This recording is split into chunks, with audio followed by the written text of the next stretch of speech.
የማርቆስ ወንጌል ምዕራፍ 2 ቁጥር 1 ጀምሮ እንዲህ ይላል። ከጥቂት ቀን በኋላ ወደ ቅፍርናሆም ደግሞ ገብቶ በቤት እንደሆነ ተሰማ። በደጅ ያለውም ስፍራ እስኪጠባቸው ድረስ ብዙ ሰዎች ተሰበሰቡ። ቃሉንም ይነግራቸው ነበረ። 4 ሰዎችም የተሸከሙትን ሽባ አመጡለት። ስለ ሕዝቡም ብዛት ወደ እርሱ ማቅረብ ቢያቅታቸው እርሱ ያለበትን የቤቱን ጣራ አነሱ፣ ነድለውም ሽባው የተኛበትን አልጋ አወረዱ። ኢየሱስም እምነታቸውን አይቶ ሽባውን አንተ ልጅ ኃጢአትህ ተሰረየችልህ አለ። ቅፍርናሆም የገሊላ አውራጃ ውስጥ የምትገኝ ከተማ ናት። የብዙ አሕዛብ መመላለሻ ነው፣ ኢንተርሴክሽን ነው። ኢየሱስ ናዝሬትን ትቶ ወደ ቅፍርናሆም መጣ ይላል መጽሐፍ ቅዱስ። በነቢዩ ኢሳይያስ በተነገረው መሰረት በነቢዩ ኢሳይያስ ምን ተብሎ ተጽፏል? በጨለማ ያለ ሕዝብ ብርሃን አየ። የብዙ አሕዛብ መመላለሻ ነው ቅፍርናሆም። ብዙ አሕዛብንም ኢየሱስ ታርጌት አድርጓል። ለአይሁድ ብቻ አይደለም ታርጌት አድርጎ የመጣው፣ ትኩረት አድርጎ የመጣው ለአሕዛብ ጭምር ነው፣ ለእኔና ለእናንተ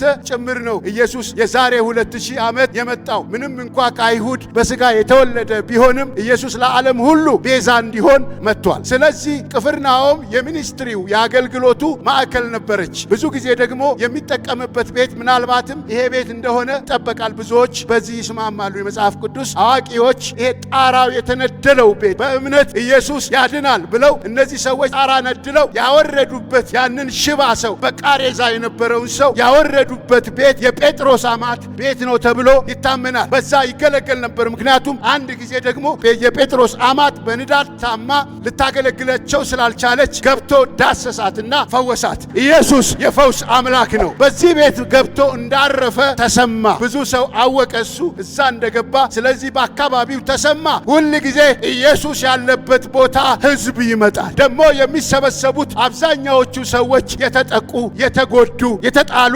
ኃጢአተኞች፣ ቀራጮች ናቸው። በዚህ ክፍል ውስጥ ወረድም ስንል ብዙ እሱን የሚቀርቡት የሚፈልጉት አክሰሰብል ስለሆነ ማንም ወደ እሱ እንዲመጣ የሚጋብዝ ስለሆነ ማንነቱ፣ ሕይወቱ፣ አቀራረቡ፣ አካሄዱ፣ አዋዋሉ፣ ንግግሩ በጠቅላላ ትሁት ስለሆነ ኢየሱሴ ትሁት ነው። እንደዚህ አለ፣ እናንተ ሸክማችሁ የከበደባችሁ ወደ እኔ ኑ እኔም አሳርፋችኋለሁ። እኔ በልቤ የዋህ ትሁትም ነኝ። ትሁት አምላክ ነው ጌታ። የቅርብ አምላክ ነው፣ የሩቅ አምላክ አይደለም። ትሁት አምላክ፣ ገር አምላክ፣ ደግ አምላክ፣ ቸር አምላክ ነው። ያንቺ አምላክ አይፈርድብሽም፣ አይጸየፍሽም፣ አይንቅሽም። ኢየሱስ የሚያሳርፍ አምላክ ነው።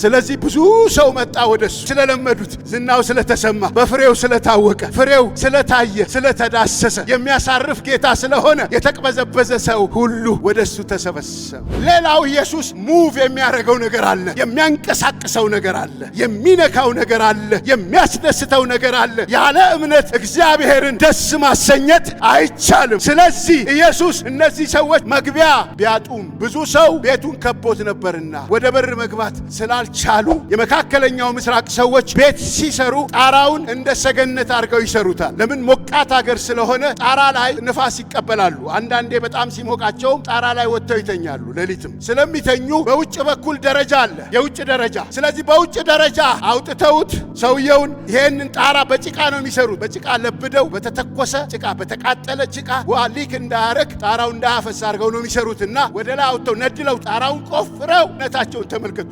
ጣራ ቆፍረው ቃሬዛውን ማስገባት እስከሚችል ድረስ ጣራ ቆፍረው ነው ያስገቡት። እምነታቸውን አይቶ የአራቱም ሰዎች እምነት፣ እነዛ ወዳጆቹ እምነታቸውን አይቶ፣ ታስታውሱ እንደሆነ በወንጌላት ላይ ብዙ ቦታ ተጽፏል። የሚቃወሙ ብዙ የአይሁድ መሪዎች ነበሩ፣ እረፍት የማይሰጡት በየዕለቱ የሚቃወሙ፣ በየቦታው እየተከተሉ ይቃወሙታል። የሕዝብ መሪዎች ናቸው፣ የተከበሩ ናቸው፣ ብዙ ሰው የሚከተላቸው ናቸው። በኋላም እንኳ ለስቅላት ያደረሱት የሚከተሏቸውን ሕዝብ አሳድመውን። ተግዳሮት እያለ፣ ተገዳዳሪ ተፎካካሪ እያለ እነዚህ ሰዎች በእምነታቸው ብርቱ ሆነው በኋላ እንኳ ሊነቀፉ እንደሚችሉ እያወቁ በሕዝብ በማህበረሰቡ እንደሚወገዙ እያወቁ ጣራ ነድለው አስገቡ። ኢየሱስን ከዙፋኑ የሚያንቀሳቅሰው ጣራ የሚነድል እምነት ይጨመርላችሁ። እምነታቸውን አውቆ አለ ማርቆስ። በአይሁድ ባህል ሌላ ባህል አለ። አንድ ሰው ሲታመም በኃጢአት ነው የሚሉት። በቃ ትዝ ይላችሁ እንደሆነ ከመወለዱ ጀምሮ እውር የነበረን ሰው ይሄ ሰው በምን ምክንያት ነው እውር የሆነው ብለው ደቀ መዛሙርቱ ጠየቁት። አይ በእናቱ ወይ በራሱ ኃጢአት አይደለም፣ የእግዚአብሔር ክብር ይገለጥበት ዘንድ ነው ብሎ እዛው አይኑን ፈወሰ። ብርሃን አበራለት። ጭቃ አላቅጦ አይን ሰራለት። እንደዚህ አይነት እምነት አላቸው አይሁዶች። ሰው በኃጢአት ምክንያት ነው የሚታመመው ብለው ስለሚያምኑ ይሄ ሰው በቃሬዛ ላይ ሆነ ሰው something wrong with me አንድ ነገር ሆኛለሁ እኔ ኃጢአተኛ ነኝ ብሎ አምኗልና ስለ ኢየሱስ ደግሞ ኃጢአት ማስወገድ ይችላል ብሎ አምኗል። ኢየሱስ ጌታ ነው። ኃጢአት ኢየሱስ ያስወግዳል። የመልእክቴ ርዕስ ኢየሱስ ኃጢአትን ያስወግዳል። ምስራቅ ከምዕራብ እንደሚርቅ ኃጢአትን ማስወገድ ይችላል። ለአንዴ አይደለም ለዘላለም ኢየሱስ ኃጢአትን ያስወግዳል። ዕቃ አይጫወትም። በቃ አንዴ የዘላለም መስዋዕት አቅርቦ ወደ ሰማይ ገብቷል። ኢየሱስ ገብቶ በአባቱ ቀኝ ቁጭ ብሏል። ምድር ላይ እንደነበሩት ካህናት ዕለት መስዋዕት አያቀርብም። ለአንዴና ለመጨረሻ ኢየሱስ መስዋዕት አቅርቦ በእግዚአብሔር ቀኝ ተቀምጧል። በእርሱ የሚያምኑትን ለዘላለም ያድናቸው ዘንድ ኢየሱስ ኃጢአትን የማስወገድ ስልጣን አለ። ኢየሱስ ያንቺን ኃጢአት አስወግዶልሻል። ያንተን ኃጢአት አስወግዶልሃል። እንዴት? መዝሙር 103 ቁጥር 12 ላይ እንደዚህ ይላል፣ ምስራቅ ከምዕራብ እንደሚርቅ እንደዚሁ የእኛን ኃጢአት አራቀው። እንዳይገናኝ ምስራቅ ከምዕራብ በምን ይገናኝ? እኛና ኃጢአት በምንም አንገናኝ። በእኛ ሥራ በሆነ አይደለም፣ በኢየሱስ ደም በሆነ ምክንያት ብቻ ኃጢአት ተወግዷል። እምነታቸውን አየ። አይሁድ ያውቃል ሰው ሁሉ የሚታመመው በኃጢአት ምክንያት ነው፣ ክፉ ነገር የሚደርስበት በኃጢአት ምክንያት ነው ብለው ያምናሉ። በነገራችን ላይ አይደለም። እግዚአብሔር ሲፈልግ ማስተማሪያ ሊያደርግ ይችላል በሽታ። ነገር ግን በኃጢአት ምክንያት አሁን በክርስቲያን ላይ የሚመጣ የለም። ከቅድስናው ተካፋይ ለማድረግ ሊያስተምረን ይችላል። በተለያየ መንገድ ጸድቀሻል፣ ኃጢአትህ ተወግዷል። ይህን የምስራች ነው በዚህ ስፍራ ያበሰረው ማቴዎስ። በተለይ በተፈጥሮ ላይ ስልጣን እንዳለው፣ በበሽታ ላይ ስልጣን እንዳለው፣ በአጋንንት ላይ ስልጣን እንዳለው ካሳየ በኋላ እንደገና ደግሞ በኃጢአት ላይ ስልጣን እንዳለው አሳየ። ማቴዎስ ሲዘግብ ሁለቱም እነዚህ ማርቆስም ዘግቧል፣ ማቴዎስም ዘግቧል። ምዕራፍ 9 ላይ ጣራን እድሎ ያስገቡትን ሰው የመጨረሻ ስልጣን እንዳለው የሰው ልጅ እግዚአብሔር ወልድ እንደሆነ በድፍረት የተናገረበት ቦታ የመጨረሻ ይሄ ቦታ። አንተ ሰው ኃጢአትህ ተሰረየችልህ። ከግሪክ ነው የተተረጎመው። ግሪኩ ተወገደልህ። በቃ ሁለተኛ ለዘላለም አንተ ጋር እንዳይመጣ።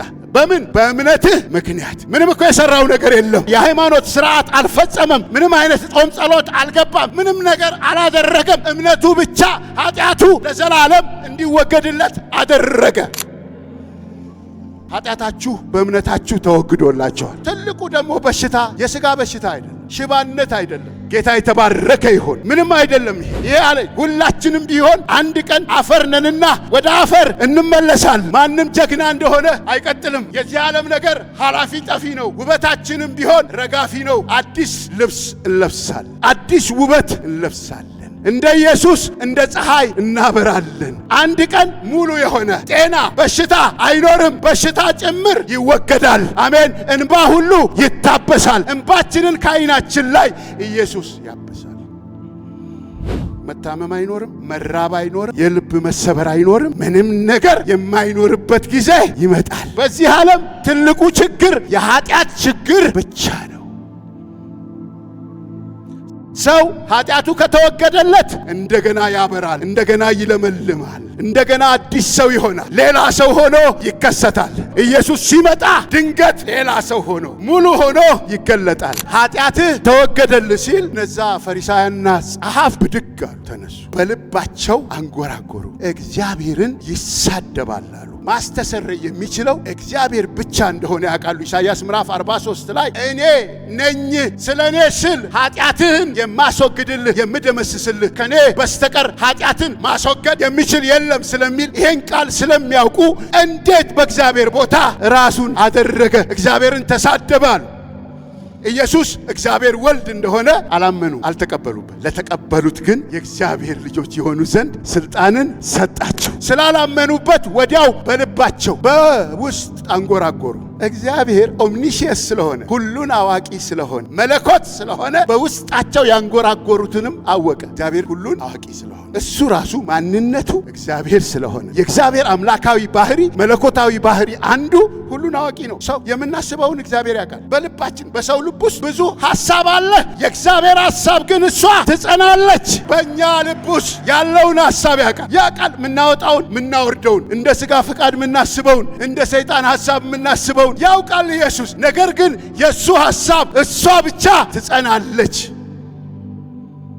አወቀ። በሰው ልብ ያለውን ሁሉ ያውቃል፣ ማንም ሊነግረው ስለ ሰው አያስፈልገውም ነበር ይላል ዮሐንስ ምዕራፍ 2 ላይ። ይሄ እግዚአብሔርን እየተሳደበ ነው ሲሉት አወቀ። ስለምን ትላላችሁ አላቸው። ወዲያው ስለምን ትላላችሁ? የሰው ልጅ አሳነሰ። ራሱን ደግሞ አንሶ አይደለ የመጣው? እኛን መስሎ አይደለ የመጣው? ሲምፕል ሆኖ የሰው ስጋ ለብሶ እኛን መስሎ ነው የመጣው። ተራ ሰው ሆኖ ከአናጺ ቤተሰብ ተወልዶ ተራ ሆኖ ከኛ ጋር ህብረት ለማድረግ ከብዙሃኑ ጋር ህብረት ለማድረግ ከደሃው ጋር ከብዙ ከተጠቃው ጋር ህብረት ለማድረግ ኢየሱስ አንሶ ከደሃ ቤተሰብ ጭምር ነው የተወለደው። የኃጢአተኞች ወዳጅ ኢየሱስ ይባረክ። የማይንቅ የማይጸየፍ ምስኪኑን ከአመድ ከአፈር የሚያነሳ ኢየሱስ ይባረክ። አወቀና ስለምን ያስደነቃችሁ? ይሄ እኮ ለእናንተ በእርግጥ ፕሩፍ ማድረግ የምታዩት በአይን በማየት ስለምታምኑ በአይናችሁ ፊት አሁን አደርጋለሁ አለና አንተ ሰው አልጋህን ተሸከምና፣ ይኸውላችሁ ፓራሊሲሱ ሽባው፣ አንተ ሰው ተነስና ቃሬዛህን ተሸክመህ ሂድ አለ።